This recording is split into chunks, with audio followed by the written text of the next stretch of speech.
My name is Linda Naminda and I'm the managing partner, LT Naminda and Associates Advocates LLP.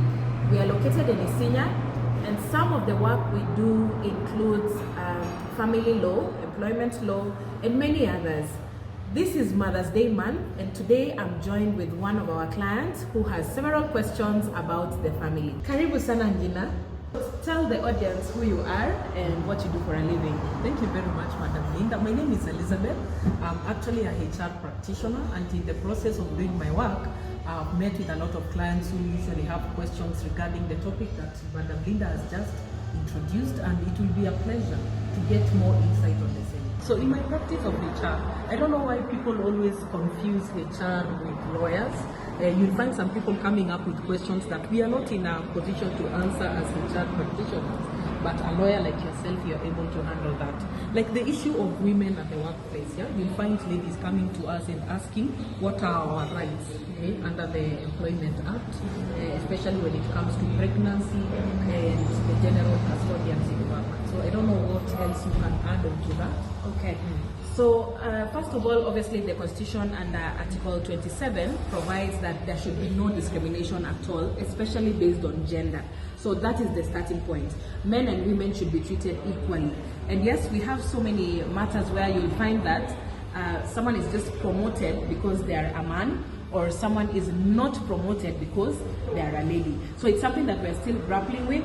And the problem we normally have with such issues is it's very hard to actually prove that I was not promoted because I'm a woman. What they will say is that the man was working better. But you see, if you're working with this man as a woman, you know his capability and your capability. Maybe your performance was better. Maybe you have a performance management system whereby it actually shows percentages. So it's easy to show that I had 90, 90, 90 and he had 88. So how comes he was the one who was promoted? Because the workplace are the ones who have come up with that structure of awarding performance and so on and so forth. So we have equal rights. And obviously the other question is, let's say you have a man and a woman, and the woman has 3 pregnancies. So she's out of work like for 3 years, yeah? So if they went in together, of course the lady has lost out on this time. So first of all, obviously maternity leave is a right for the women. Unfortunately, we still have issues where when you get expectant, you're fired. Or you come back from your maternity leave and you're fired. Or you're told, now we won't pay you for this maternity period because we will have to get someone to replace you. Obviously, that is not right. Maternity leave means you go, you take care of your child, and you come back and you get paid for that time.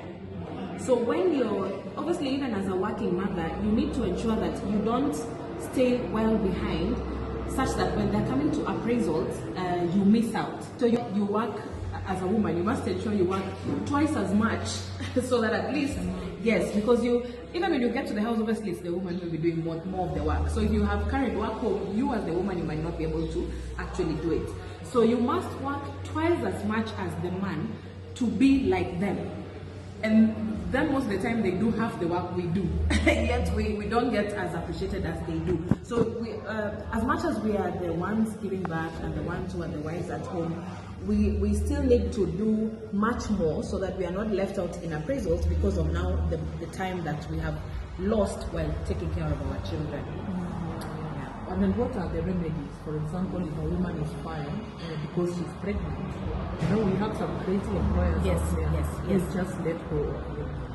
Okay, so when you're terminated unceremoniously, you have the right to actually go to court and say that they actually didn't have a reason for firing me, or they fired me because I became expectant.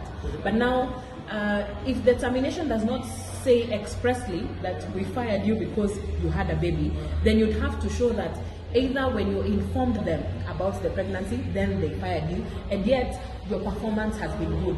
You'd have to get that nexus to show that this is the reason I was fired. Or alternatively, you can just show that there was actually no reason to fire me.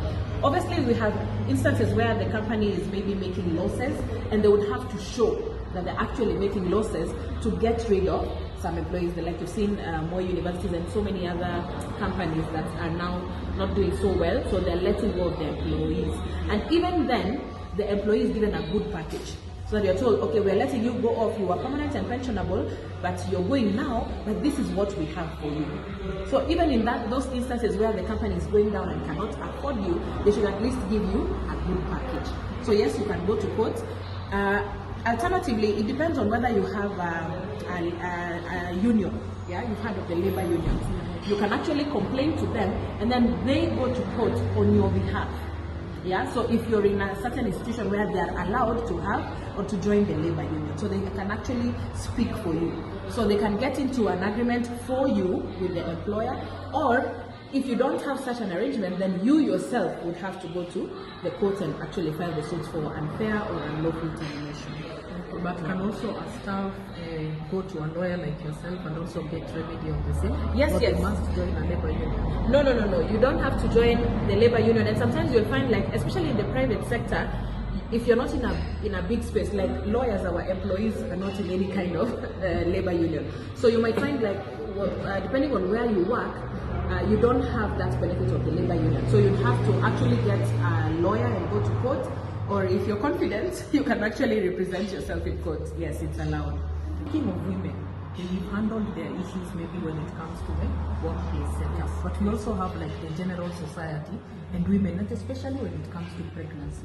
So are there laws that protect women when it comes to maternal health and also health facilities? Do we have rights in regards to that? Because it is women who get pregnant. So Yes. do we have laws that protect us? Very interesting. So first of all, again, I mean, for everything we have to start with the Constitution, and the Constitution gives every citizen the right to the best health care, first of all. So ideally, and I'm saying ideally because it might not be what is happening on the ground, ideally, when you get expectant, you should be certain that you'll be able to deliver this child in a safe space and actually have that child grow. So we actually have an interesting case where a mother gave birth, I think, on the floor, and they were able to go to court, and the court actually said that the hospital infringed on the child's right to health, not just the mother, but even the child, because the child is a human being and they have the right to access the best health care. So when you deny that mother the best health care, you're also hurting the child. So you'll not only have infringed on the constitutional rights of the mother, but also the child in terms of healthcare, which is under Article 53 of the Constitution. Yeah. Okay. And how is the same handled, especially in marginalized communities where those facilities are not there? Yet, as I'm a woman, I'm pregnant, and I still need the same constitution to protect me. Are there provisions in the law that look at the marginalized societies in as far as maternal health is concerned? Wow, that's an interesting question. Unfortunately, especially when it comes to the rights of citizens, such as the right to health or the right to education, it's in the Constitution, but the operationalization of it has not really taken effect. Because when you tell me I have the right to education and then I cannot afford my school uniform, then what? So as much as it's in the Constitution, as far as that it has been provided for in the Constitution, means that the government should take every effort to ensure that this mother gets this health care. Okay, so the government will try and make sure that in every county there is a hospital, and then also make sure that in that hospital there are facilities. But as I've said, that is the ideal situation. As far as that it has been provided for in the Constitution, means that the government should take every effort to ensure that this mother gets this health care. Okay, so the government will try and make sure that in every county there is a hospital, and then also make sure that in that hospital there are facilities. But as I've said, that is the ideal situation. But now when you come to the ground, obviously there's so many instances where actually the traditional midwives are the ones who actually deliver the children. Yeah, and unfortunately, these mothers don't even know that they have a right to go to hospital. And you see, the problem of delivering in the homes is that you don't get the vaccinations, maybe the BCG, the very important vaccinations. So I'd say, I think that women need to know that this is their right. It's their right to access healthcare. And of course, we had Linda Mama before, and now we have SHA. So the government is trying, but we are not there yet. There are still people who are struggling to get very basic I mean, they're like giving life, very basic treatment or very basic health. Yeah. Thank you very much. So I can see the government is doing its part in terms of, in as far as maternal health care is concerned. But I've heard of horror stories, especially in public hospitals, yeah, where you've given birth to a child, but you end up with a different child. Or you even leave the hospital without a child altogether. Why? The baby has been stolen, the baby has been exchanged with another baby.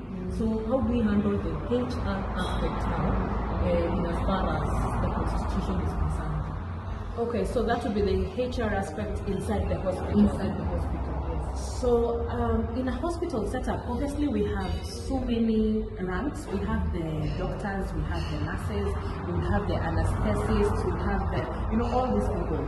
So we have different institutions that would direct or guide different professionals. So for instance, if a nurse is the one involved, because most of the time the nurse is the one on the ground, yeah, they're the ones who check on the baby, they are more frequent than the doctors. So if you have an issue with a nurse, you're supposed to report them to the nursing council. So of course you can have, because it's a bit complex, you might not know whether it's KMPDU or exactly you're supposed to go, yeah. So if it's a nurse, then you want to write to the nursing council and explain what happened. If it's now the doctor, or rather by doctor I mean it includes the pediatrician, it's called obstetrician, gynecologist, or the anesthetist. You see, all these are doctors. So you go to the KMPDU, or rather KMPDC, the Kenya Medical and Dentist Practitioners Council. That's where you'll complain. So you need to know that you cannot go straight, you cannot run to court. Yeah, you'll be dismissed and you'll be told you didn't even go to the doctors, because the judge does not understand what actually went wrong. You're telling the doctor they put in too much anesthesia to the mother. How would the judge know that? They are not a doctor. So you need to go to KMPDC, where the doctors sit and listen and tell you, actually, yes, you shouldn't have put anesthesia before another drug or something like that, or you put too much or you put too little. You get it? Yeah. So that's the whole concept of going to either the nursing council or KMPDC. So once you get that confirmation that actually the doctor was negligent, then now you can take that issue to court. Yeah. So that's what happens when there has been negligence in terms of maybe a mother who the baby has been stolen, or the baby has passed on, or any other sort of negligence to do with mothers while they are trying to give birth or give life to a human being. Yeah. So maybe on the topic of mothers, you find we have young mothers. Maybe you're pregnant because it's a teenage pregnancy. Yes. Or you've been raped and you find yourself now you're a mother. Yes. Are there special laws that protect that category of mothers per se? That's a very, very, very interesting question, and I've actually dealt with several, because most of the time, actually when you have intercourse with a minor, it's actually called defilement. Rape is with an adult. So assuming 18, below 18 years? Yes, below 18 would be defilement. So above 18 would be rape. So for teenage mothers, the first thing we need to know is that a child cannot give consent for intercourse. So as long as you have been found that you slept with this child, then it is, and there was penetration, then it is defilement. You see, for rape, if you say that woman agreed, then there's no rape. So if they didn't agree, then there's rape. But for children, a child cannot consent. Of course, the child does not understand that I'm being defiled. Yeah. So they're just told, usiambie daddy, usiambie mommy, and such kind of things, and then they're defiled. So that's why we say there's no consent. They cannot give consent. So if you did that, the child was under 18, you end up married. And for your information, there are actually very many people in custody to do with sexual offenses. I think I've been to Naivasha Maximum recently, I've been to Kitengela. You'll find more than 70% of the inmates are in there because of sexual offenses. Anyway, I'm going to the other side. So about the teenagers now, the first thing is obviously you have to report it because it's a defilement. So the perpetrator is supposed to face the law. And unfortunately, sometimes it's the, it's the a close relative and so on and so forth. Now, the challenge that we get with that, you see, if the child was, let's say, 16 years, and the father to the baby who defiled is like 21 years, this guy is supposed to go in for about 15 years. So what happens to the child? You see, it's an interesting balance. And unfortunately, for defilement and sexual offenses generally, we do not allow for people to settle out of court. You cannot defile a child and then you give cows and say, we have settled. Of course, if it's employment and all these other issues, we can settle out of court. But you see, does the child have the power to say, alimekosea lakini nimemsamehea? They actually cannot do that, yeah? So the first thing is that it's a crime, it has to be reported. And then secondly, this mother is still a child. Let's say she was 16, so now she's 17. First of all, she still has the right to education. Way back before our constitution and in our days when we were studying, if you got expectant, you'd be chased away from school. So when you chase this girl away from school or this young mother away from school, how is she supposed to take care of the child? How are you helping now the baby actually? Because it's only by this girl studying and getting, a well-paying job that they would actually give this younger child a chance at life. So the first thing is, because you have that right to education, you're not allowed as a principal to chase away the young mother. Secondly, of course, they have the right to health, which I've just talked about. Yeah, they should be able to seek help in health facilities and actually get guidance. Now, there's also a debate about HPV vaccine, which I may not be able to talk about because I'm not a medical practitioner, but obviously there are things that maybe you would need the parents' consent to do to the child, because remember, they're still a child even as they're a mother. Yeah. So there are some procedures, like you can't do family planning on a 16-year-old, stuff like that. Yeah. So even the HPV vaccine and so many other things, you'd have to seek the consent of the parent of now the first minor before you go through that. Maybe the other rights they would have is the right not to be discriminated upon, by their other schoolmates, which is very hard. How do you ensure that this Form 3 is not laughed at by the other Form 3s? And at the same time, because I'm also in the education sector, how do you protect the other children from this girl? Because they're like, she did bad manners and she came back to school. You cannot expel this girl. How do you protect your children? And even as a parent, how do you feel when you're told that school has 5 mothers in Form 3? You'd freak out. You'd think like, it's one of the teachers. You'd get scared. Yeah. So it's an interesting balance that the school management has to take care of, because you're not supposed to group them in one place and say these are the ones who are mothers. So it's on a case-to-case basis. But what I've seen is, the children actually enroll in a different school, so that it's a new beginning. But the key thing is that they have the right to education, and therefore they should be allowed to study. Okay, maybe there's a right you're yet to mention when it comes to single mothers, especially issues to do with child custody and child support. Do you have something to add on that? Yes. I think I must mention that with the let me say the Older Children's Act, they would say that a child of tender years would be placed with the mother unless there are other circumstances. But now, the current Children's Act is very specific. I believe it's section 32, which says that both father and mother have equal rights. No one is superior to the other. So the court can actually give custody to both parents, regardless of the age. Yeah. Of course, unless it is a breastfeeding child, then in the interest of the best interest of the child, it would make sense to give that child to the mother, because they'd have to breastfeed every day. Yeah. But ideally, each of them should have equal responsibility. That's to do with custody and also provision for the children. So the Constitution is very clear about that, and also the Children's Act is very clear about that, that you cannot have one parent contributing to the children, and it doesn't matter the marital status of the parents. So whether it was a mpango wa kando, or you were divorced, or you were defiled, it doesn't matter. In the children's court, when you get into the children's court, you leave all the hula baloos outside. Yeah, leave the divorce, you leave the matrimonial property, you leave everything. What we want to know, what is the best interest of this child? They want to eat, they want to be educated, they want shelter, they need clothing, and they need to play even. By the way, they have a right to play. In case you didn't know, children have a right to play. So even when you go to court, when they are distributing duties, they actually provide for entertainment because a child must play. Yeah. So ideally, let me just give a practical example. Let's say, well, these days women earn a lot. So let's say the woman is earning 1 million and the man is earning 100,000. You cannot give orders that the man pays 100,000 per month. Yeah.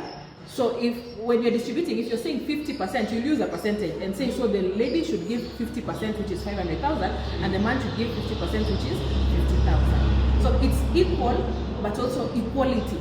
You know, when you say 100, it doesn't make sense if this one has 1 million and this one has 100,000. So it should be equal in terms of how much am I earning and how much can I give. And they even look at other extraneous circumstances, like do you have other children? Like if you're a man, do you have other children? So that the other children should not suffer because of this one. So they usually ask you to provide something called an affidavit of means. So that you tell the court, these are my expenses as Mama Fulani, and these are my expenses as Baba Fulani. So the court will look at it and say, okay, Baba Fulani, you can give us 50,000, Mama Fulani, you can give us 20,000, something like that. Yeah. So they have the right to custody as mothers, but it is not superior to the father. Yes. Yeah. Yeah. So you described all these rights and remedies, yeah? Specifically for mothers and women. Yes. Assume I've adopted a child. Do I still enjoy the same rights? Or do I have inferior rights or superior rights? Maybe you can shed some light on that. Actually, it's very interesting. Did you know that when you're adopted, it was not automatic that you have a birth certificate? Okay, because you know they don't know your origin basically, so it makes sense because maybe your the notification and birth certificate were done by your parents and then maybe they died or something. So we don't have your history. So when you're adopted, you're given a certificate, but not a birth certificate. So adopted parents now have equal rights as other children because it's your child. So they actually have succession, right? If you were to separate and you adopted, they have rights as though you had a biological child. Because that's your child. Who are you leaving them for? You can't give them back to the government. Yeah? So they have equal rights just as if they were biological children. So even when, God forbid, you pass on and you had an adoptive child, they have the right to inherit you. That's where people usually ask, like, just like your other children. People usually ask, like, you see where you're like, where do you want them to go now? Yeah. So you have, of course, the parental responsibility for the child will go up to around 18 years, but sometimes it's extended for university education. But now, in terms of succession, that comes later. Maybe they're 35, but they have the right to inherit, even if they're above 18 years. And a mother who was adopted, do they also have the same constitutional rights as any other mother? For example, are they entitled to maternity leave? Okay. Sounds weird. Yes. So they get some sort of leave. It might not be called maternity leave, but it's sort of an attachment phase. The name has escaped me. Or maybe adoptive. Yeah, there's a time that, first of all, the adoption process is quite long, and we might talk about it maybe in our next video. But maybe just briefly, there's a whole process of adoption, starting from maybe picking the child from the adoptive society, staying with them to see whether you're doing well. Then someone comes to check whether the child is okay, and so on and so forth. So therefore, at that time of bonding, I believe it's even harder than maternity, because maternity, you've been preparing for this child for 9 months. So now they're here, and you're like, oh, finally. But now adoption, you are just living your life, and then most of the time you're adopting. Maybe you can't adopt below 6 weeks. They should be able to at least hold their head. Yeah. So 6 weeks to 18 years. So you have not gone through the whole birth process with them. So you actually need some bonding time. So that is a right that adoptive parents have, both the man and the woman, to bond with the child fully before now they resume work. Thank you very much. It's been an interesting session. Okay. I've actually learned a lot. Okay. And also added on the rich knowledge that I have. Yes, yeah. Of course, you have your own area, and maybe one day we will interview you on some of the things in HR. But thank you very much for the questions. I hope you are enjoying the Mother's Month, and we look forward to working with you more. Thank you very much. Asante sana.